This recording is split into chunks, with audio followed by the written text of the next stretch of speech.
आज का तथ्य रहेगा ओम। दुनिया में सबसे पहले किसकी उत्पत्ति हुई? ओम शब्द की उत्पत्ति हुई।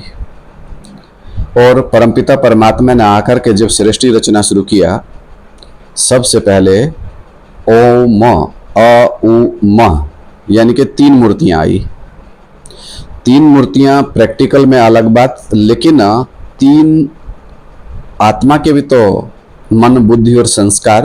अ ब्रह्मा, उ म ब्रह्मा विष्णु और महेश। अब परमपिता परमात्मा ने आकर के समझाया कि आ ब्रह्मा, उ विष्णु और जो ऊपर बिंदी लगी हुई है वो महेश है। बहुत गहरा राज है इस बात के अंदर कि जो बिंदी है वो महेश है।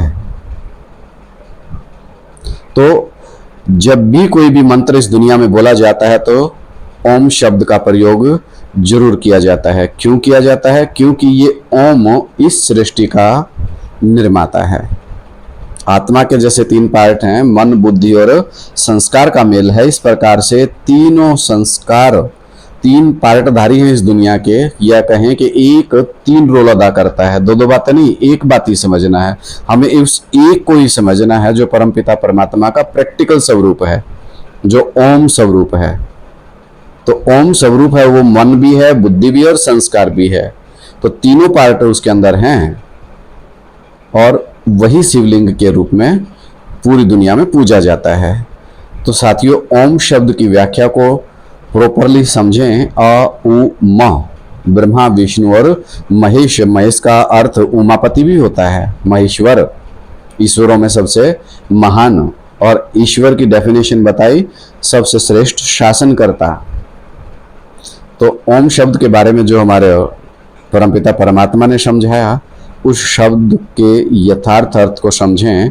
और भगवान ने भी जब यज्ञ शुरू किया तो उस यज्ञ का नाम शुरू किया था ओम मंडली।